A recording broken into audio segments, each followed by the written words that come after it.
August 14 വിശുദ്ധ Maximilian Kolbe. കത്തോലിക്കനായ നീ അൾത്താരയ്ക്ക് മുന്നിൽ മുട്ടുകുത്തുമ്പോൾ ആരുടെ മുന്നിലാണ് മുട്ടുകുത്തേണ്ടത് എന്ന് മറ്റുള്ളവർക്ക് തിരിച്ചറിയുന്ന തരത്തിലുള്ള ജീവിതമായിരിക്കണം നിന്റേത് എന്ന് വിശ്വസിച്ച വിശുദ്ധൻ. മറിയത്തിന്റെ പുരോഹിതൻ ഉപവിയുടെ പടയാളിയായിരിക്കണമെന്ന് പറഞ്ഞ് കേരളം സന്ദർശിച്ച വിശുദ്ധൻ. ജയിൽ പുള്ളികളുടെ മധ്യസ്ഥൻ. നാം അനുഗ്രഹീതരാകുന്നത് നമുക്ക് അനുഗ്രഹം ലഭിക്കുമ്പോഴല്ല, മറിച്ച് മറ്റുള്ളവർക്ക് നാം അനുഗ്രഹമായി മാറുമ്പോഴാണെന്ന് വിശ്വസിച്ച വിശുദ്ധൻ. ചെറുപ്പം മുതലേ മരണം വരെ പരിശുദ്ധ അമ്മയുടെ കരം പിടിച്ച് ചേർന്ന് നടന്ന വിശുദ്ധ മാക്സിമിലിയൻ കോൾബെ. 1894 ജനുവരി 8 പോളണ്ടിലാണ് വിശുദ്ധൻ ജനിച്ചത്. ചെറുപ്പത്തിൽ കുറച്ച് വികൃതിയുള്ളവനായിരുന്നെങ്കിലും ശാന്തനും അനുസരണയുള്ളവനുമായിരുന്നു വിശുദ്ധൻ.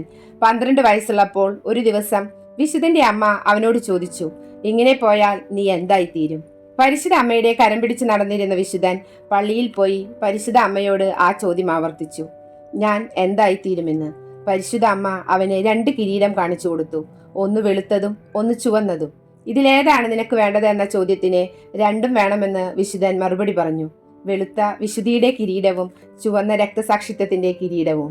1918 പൗരോഹിത്യ പട്ടം സ്വീകരിച്ചു. പരിശുദ്ധ അമ്മയുടെ കരം പിടിച്ച് ചേർന്ന് നിൽക്കുന്നതാണ് ഈശോയുടെ കരം പിടിക്കാനുള്ള കുറുക്കുഴി എന്ന് ചെറുപ്പത്തിലെ ആ വിശുദ്ധൻ മനസ്സിലാക്കിയിരുന്നു. 1917 പരിശുദ്ധ അമ്മയോടുള്ള അഗാധമായ ഭക്തിയാൽ ഒക്ടോബർ 16 അമലോത്ഭവ സൈന്യം എന്ന സംഘടന സ്ഥാപിച്ചു.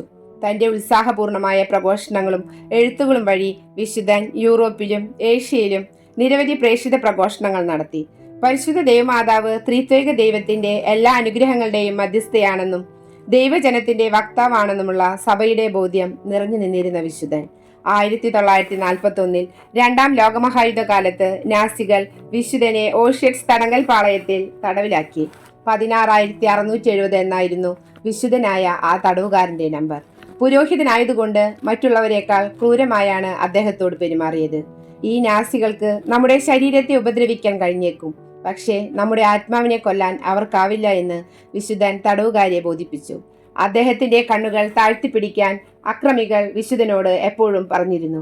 കാരണം ആ കണ്ണുകളിലേക്ക് നോക്കാനുള്ള ചങ്കുറപ്പ് അവർക്കില്ലായിരുന്നു.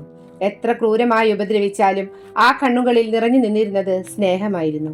1941 ജൂലൈ 31 ബ്ലോക്ക് 14 നിന്ന് 3 തടവുകാർ ജയിലിൽ ചാടി.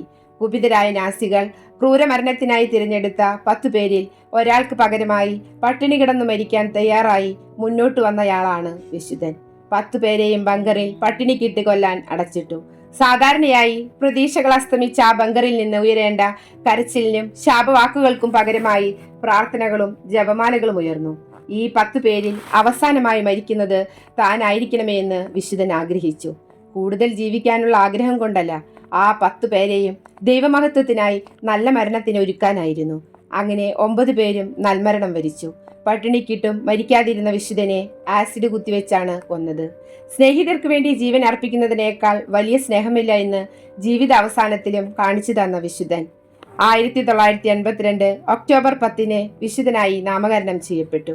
സ്നേഹിക്കുക, ചുമ്മാ സ്നേഹിക്കുക, പൂർണ്ണമായി സ്നേഹിക്കുക, നിബന്ധനകളില്ലാതെ സ്നേഹിക്കുക, ഇതായിരിക്കണം ജീവിതമെന്ന് സ്വന്തം ജീവിതം കൊണ്ട് കാണിച്ചു തന്ന ഒരു വലിയ ദൈവ മനുഷ്യ സ്നേഹിയെ ഞങ്ങൾക്ക് വേണ്ടി മാധ്യസ്ഥം അപേക്ഷിക്കണമേ.